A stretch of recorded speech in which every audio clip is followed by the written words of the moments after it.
Now, what we are seeing is a very interesting MRI of lumbosacral spine.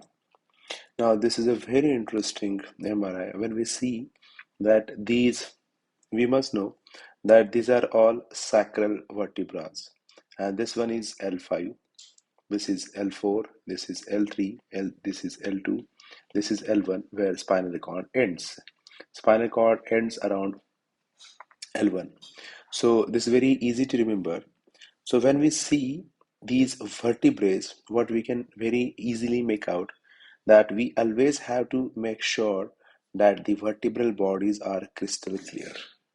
So we always have to make sure the upper, the lower, the medial, the upper, lower, the posterior, and anterior border. These have to be very much intact, which we can see here crystal clear. The upper border is crystal clear, the posterior border is crystal clear, the inferior border is crystal clear, and this is anterior border which is crystal clear.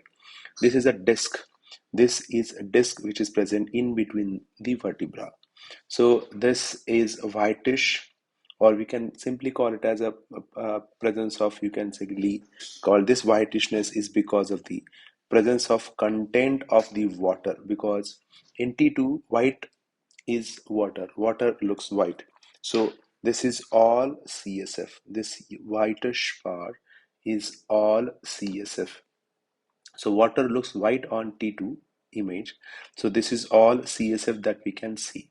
So this whitish part in this disc contains or simply tells us that this is pretty well hydrated and it is not dry, because dry means desiccation. Very commonly, desiccation reduces the capability of this disc to sustain the pressure.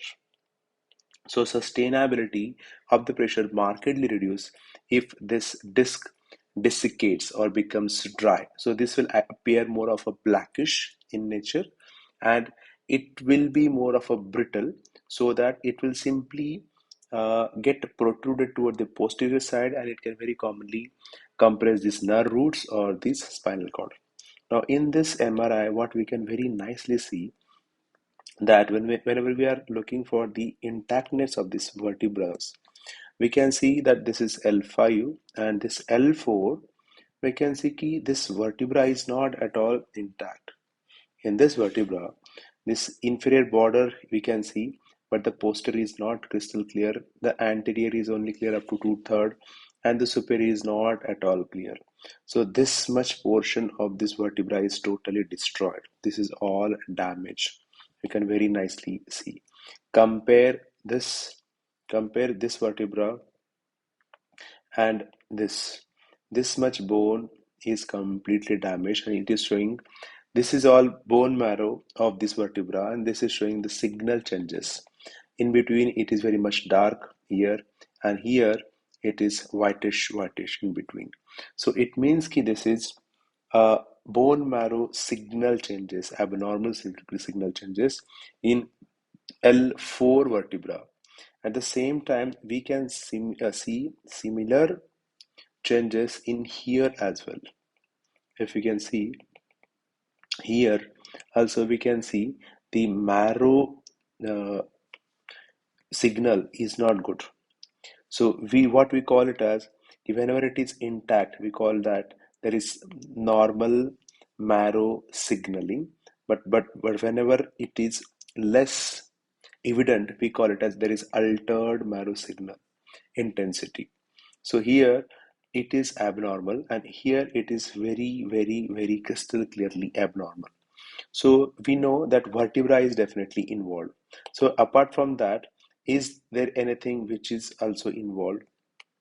We always almost have to see the disc, because presence of disc is very unique to tuberculosis. So this is intervertebral disc.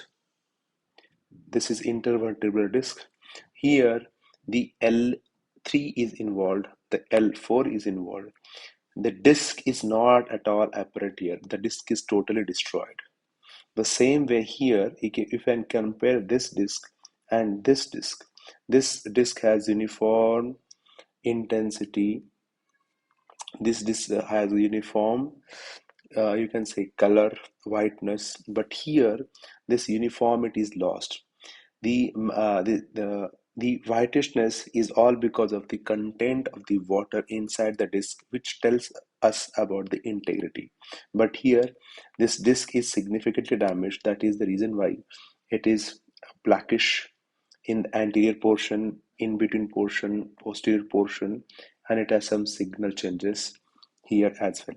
So this, in short, is a very, very typical case of bone marrow damage that we call it as osteitis plus discitis because the disc is also damaged. So presence of disc and bone marrow involvement, we call it as bone marrow signal changes.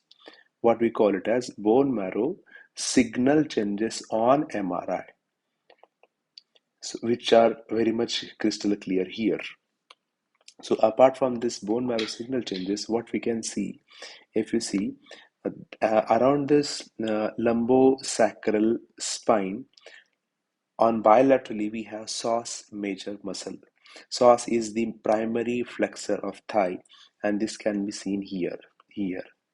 So it is not only the disc which is involved, the bone marrow which is involved, but the muscle is also involved here. And this is showing pus or collection of pus.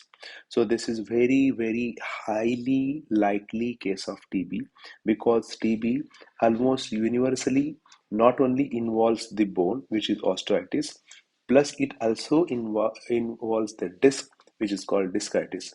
So osteitis plus discitis is TB. So this is TB spine causing osteitis, discitis, as well as psoas major abscess. Thank you.